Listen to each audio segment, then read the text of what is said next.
Gabriel hit that beautiful knee bar. 2016, I want to say. Right? It was 2016, yeah, because it was intriguing that Claudio Calasans had tapped out Romulo Barral, who everybody knows is Gabriel Arges' mentor.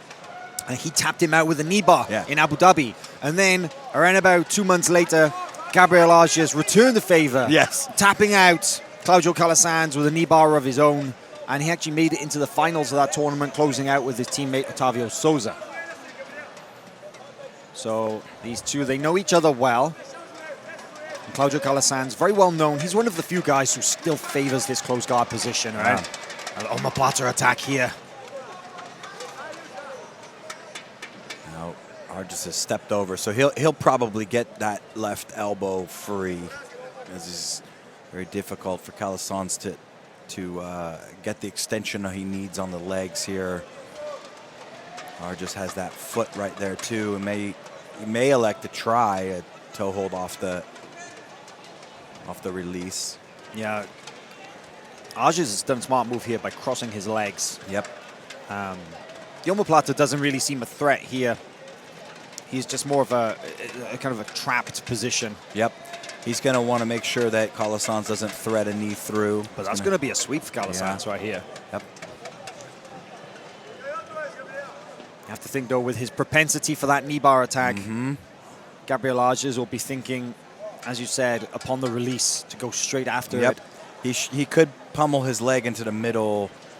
The one advantage he'll have here over Calasans is his legs will be free to move.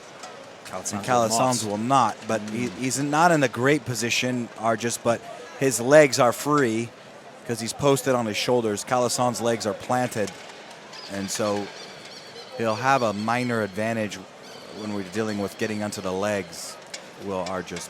Just to give you an idea of how these men made it through to this point of the tournament, this quarterfinal match. Claudio Calasans, the number 7 seed, his opening match, a win over Oliver Geddes of the UK. His second, a win over the extremely tough DJ Jackson of Team Lloyd Irvin. Gabriel Arges, just the one match yesterday. Of course, he's the number 2 seed in this division, only to Isaac Bayens, the champion from last year. And Gabriel Arges had to face off the very tough, the GF Team Bulldog, Dante Leon. And both men advancing through to this point here. And this is I believe this is the first of the middleweight quarterfinals of the day. Calasans going on a foot. Take that straight ankle on that side. He's going to put the feet on the hip.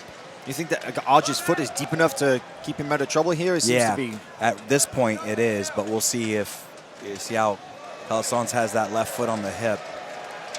Arges doesn't seem too flustered. Using it, come up on his feet. That should be 2 for Arges. Actually, one of the referees is calling it back, says that. Yep.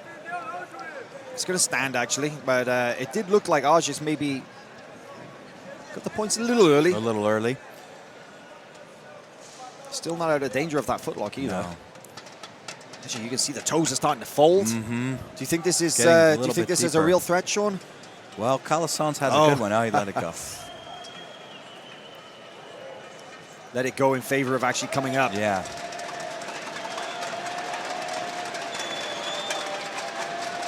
Two points for Calasans on the knee bar is Calasans here. Spinning round.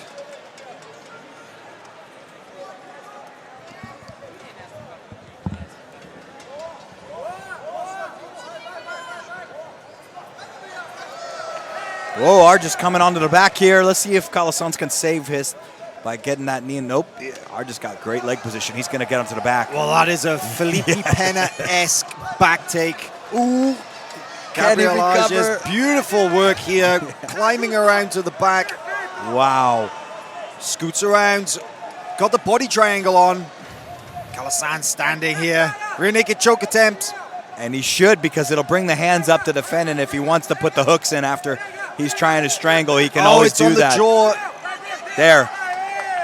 4 points from Gabriel Arges. Yep. And then very smart, switches back to the body triangle to secure the position. That is great strategy. That is.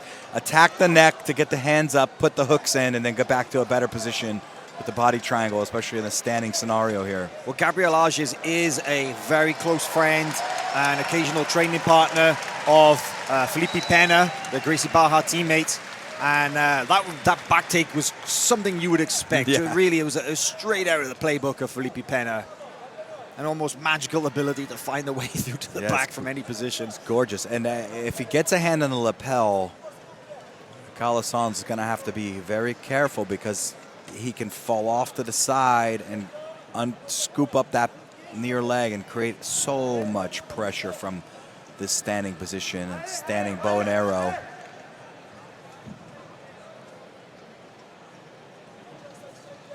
Calasans doing an interesting, grabbing his own lapel, his own collar, representing Alliance, so that Lucas Lepre. So Gabriel Arges can't slip his own hand in Yeah. there. Because it's good having one collar, but really it's best having both. Absolutely. If you're attacking for that choke. Absolutely. And it's a bit of a last-ditch attempt sometimes, but it's also a good early defense. If you maintain your grips of the collars, then it's a little more difficult for your opponent to grab them. Mm-hmm. Well, if Arges' left hand sneaks into that far collar, it's looking to try to get underneath his own arm. That's the easiest side for him to fall off, is towards his right. Jaime Canuto, Otávio Souza, please see ring coordinator number 1 at the bullpen. Por favor, apresente número 1. Man, this is physically got to be quite draining for Arges, excuse me, for Calasans as well, to just hang out in this position and On mat number with 1. the entire weight of a, Adult, male, whereas in effect, 180-pound man or thereabouts on your back. Yeah. Representing Atos Jiu-Jitsu. He- Jonathan Calasans doing it. You see the hand fighting now. We've got a great close-up here from this position. You can see the really the minute battle of the grips and that choking position. Saki Paense. And he's doing the right thing with that left arm there on the base of the sleeve of Arges. If your hand gets in the collar, that's where that left arm goes. He's trying to push the knee down and thread the knee across, and he'll want to try to pull there you could put either the shoehorn in with your left arm so it goes in front of or in between the elbow and the face, or pull the knee around. If he can pull the knee around the side, he'll basically untie this. But now Arges is going to look to switch the feet up here. The grip that he has, he's going to want to fall off to the left, his left. He needs to bring his body up and then fall off to the left. In the corner of these two athletes, you have Andre Galvao coaching Claudio Calasans and Romulo Barral coaching Gabriel Arges. So we actually have world champions coaching world champions right here. There are world champions everywhere right now. Calasans should pull the knee across the body. He needs to pull this knee, and he should do it now because that's the weakness of this grip that Arges has, is if he gets pulled around the front. It's interesting to note as well that Claudio Calasans being coached by his childhood friend, Andre Galvao. They've known each other since they were about 7 years of age. Wow. Claudio Calasans' father, who is an old school judo practitioner, and it's a family business. Claudio Calasans and all his brothers, they're all black belts in both judo and jiu-jitsu. And it was the Claudio Calasans Sr. who actually gave Andre Galvao his first ever gi as a child. Wow. And amazing to see that now, nearly 30 years later or thereabouts, that relationship has endured right here to the 2019 IBJJF World Championships. But it's only 2 points between them at this point. There's less than a minute remaining in this match. Gabriel Arges has been in complete control with this back control for some time now. Claudio Calasans is doing a little bit of everything to try and get out, but there's not a lot that he can do without risking everything. Yeah, he's got to pull the knee across his body. That on his right side, he's got to pull that knee across body. I think with 30 seconds remaining in this match, Gabriel Arges knows that Yeah.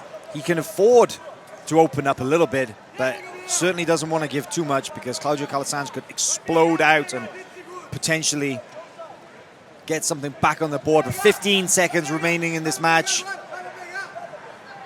Romulo Barral is actually urging Gabriel Arges to finish this match.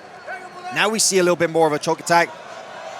Throwing off Gabriel Arges. Calasans not out of danger though. Bow and arrow calls time. Ooh. Wow, right down to the wire. Gabriel Arges did not stop looking for that submission. But a very composed performance from that man right there in the white gi, Gabriel Arges. 2017 IBJJF World Champion, now going through into the semi-final of the middleweight division. And he's going to have the winner of the match that follows this, which will be either Michael Liera Jr. or Marcos Tinoco. So, doesn't get any easier, Sean. Oh, the middleweight division was just absolutely On mat number 2, advancing to Say it's stacked. Right on the other mat right now, you got JT Torres up against Isaac Bayen's. And on the other side of that bracket, you got Jamie Canuto, Otavio Souza. I think middleweight is probably one of the most competitive divisions of the entire tournament. And for Claudio Calasans and Gabriel Arges to get this far is a great achievement. But Arges will be the one to progress. There's that beginning of that back take attempt there. Oh, here's the well, we missed the actual back take itself, but the rolling knee bar as well from Calasans opening up that game. Managed to get those points early with those sweeps, but very composed from Arges. That back take was a thing of beauty. Yeah, it was.